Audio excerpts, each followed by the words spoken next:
11:44 p.m. on June 21st, 2025. And today was the first full day of my Saturn return, which will take 2.5 weeks to get through.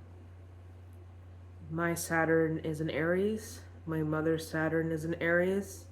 My grandmother's Saturn is in Aries.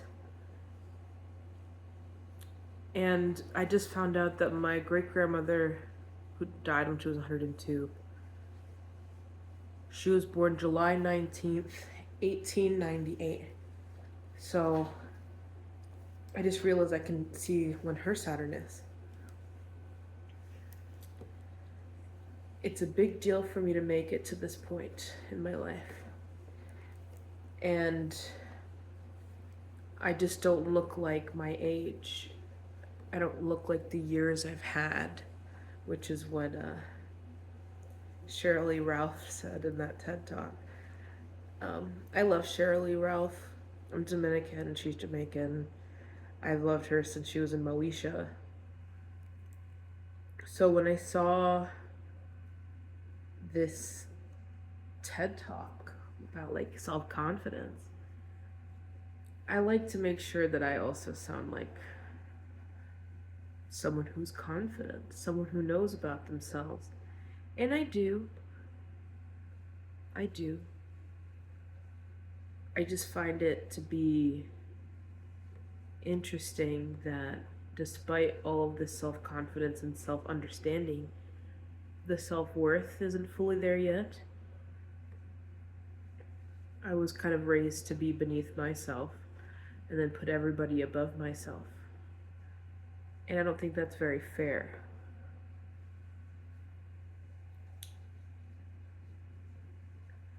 I don't really know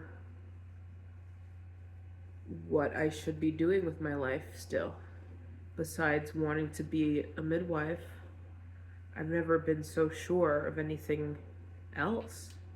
I figured out that I wanted to be a midwife when I was 4. And I watched an episode of The Baby Story.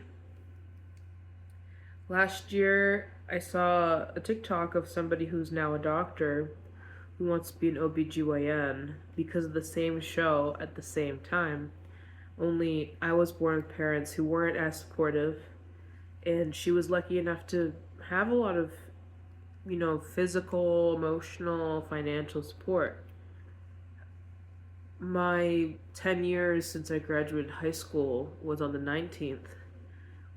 And it was a hard day because I wasn't allowed to go to my high school graduation, but it was also hard because I was so proud of myself.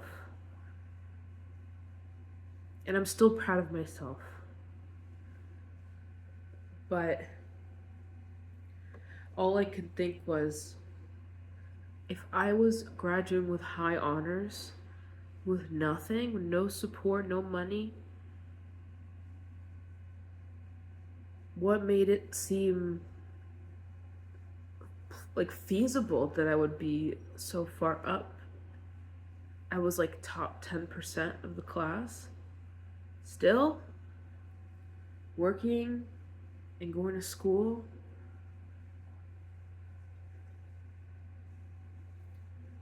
Oh. That explains a lot. I'm looking at my great-grandmother's birth chart from what I know of. She was born at midnight, which is what this is. She would have her first house as my grandmother's son. And her moon... Oh no. Her first house is my grandmother's moon, and her moon, no matter what, is in the first few degrees of Leo, which was my grandmother's sun sign. And my grandmother loved her mom, and she is one of the youngest of 14. Her Saturn is in Sagittarius.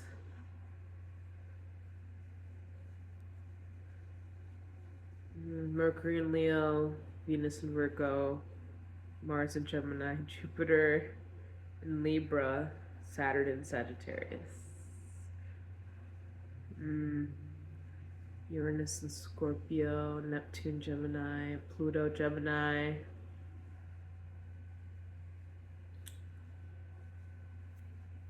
We both have Chiron and Scorpio. When I was 17 years old, my grandmother died, and she was my primary caretaker. I feel still to this day, even though she wasn't there half the year, she took care of me. She made sure I was fed. She made sure I was clothed. She taught me to cook. She taught me good ethics and morals about people outside of the church, and was very community oriented. And she would always tell me how much I was like her mom. She said she would love you. You cook like her. You laugh like her. I look nothing like my grandmother. But I saw a video of my great-grandmother, and we have these big, big cheekbones, and still at 100 years old, she had the roundest face on planet Earth, and very much a mom, you know. And I saw a video with all of my great aunts and my grandma and some of my great uncles and all of their kids, and every single person in there, including a 6-year-old cousin of mine who's now almost 35. All I could think is, wow, I'm related to every single person in this video. And I know almost none of them. But I never really got to know my great-grandmother because she died when I was really young. I was a toddler. But all I could think is, like, that's the woman I've been compared to all this time. And the most beautiful thing about watching this is that knowing how much my grandmother loved her made me love her. But knowing how much my grandmother like she said, I reminded her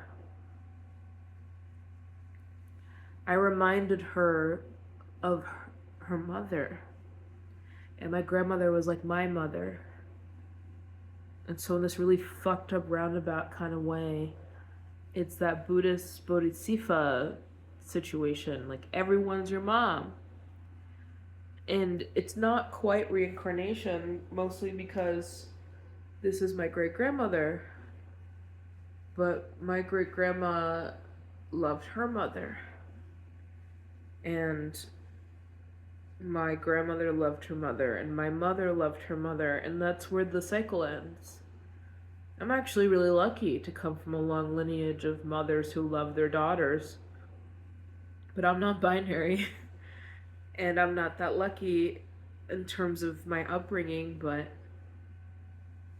I think that my grandmother's spirit is within me today, and I miss her, and she misses her mom, but now she gets to be with her. And in a really fucked up roundabout kind of way, I'm really glad that my great-grandmother didn't have a Saturn Aries. But I'm the first generation to not have kids within their Saturn return. And only because I'm queer and not sleeping with anybody who could get me pregnant anytime soon.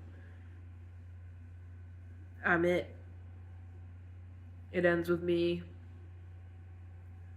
I need to really understand why I want kids before I have them, which I have the honor and the privilege to. And I live alone.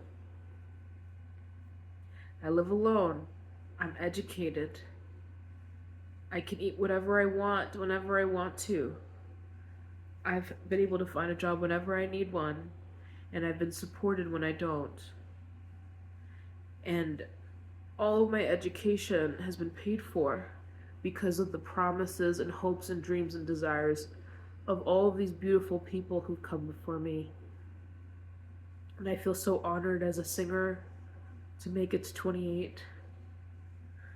And I'm honored to be born in this stupid country because I got to go to school at all.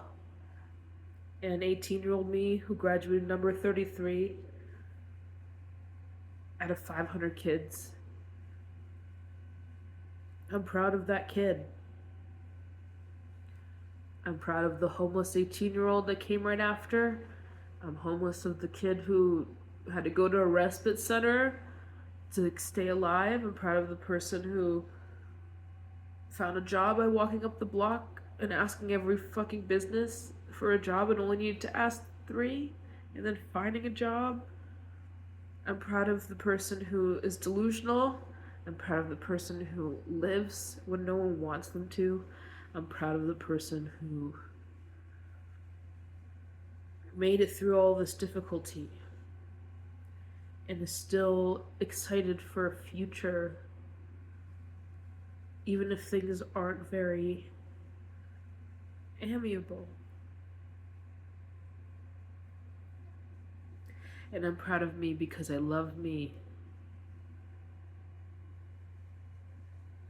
And I'm so lucky to be alive. I'm so lucky to have the ancestors that I have. And I'm so lucky that this is the longest day of the motherfucking year. One of the few. And then we ascend to the winter solstice for the rest of the year, 1 minute at a time. And that's how I have to take my days. 3 years sober, 28 and a half. Grateful. I get to do these things. I get to go to nursing school in the fall. I get to find the love of my life. And I get to sing until my throat gives out.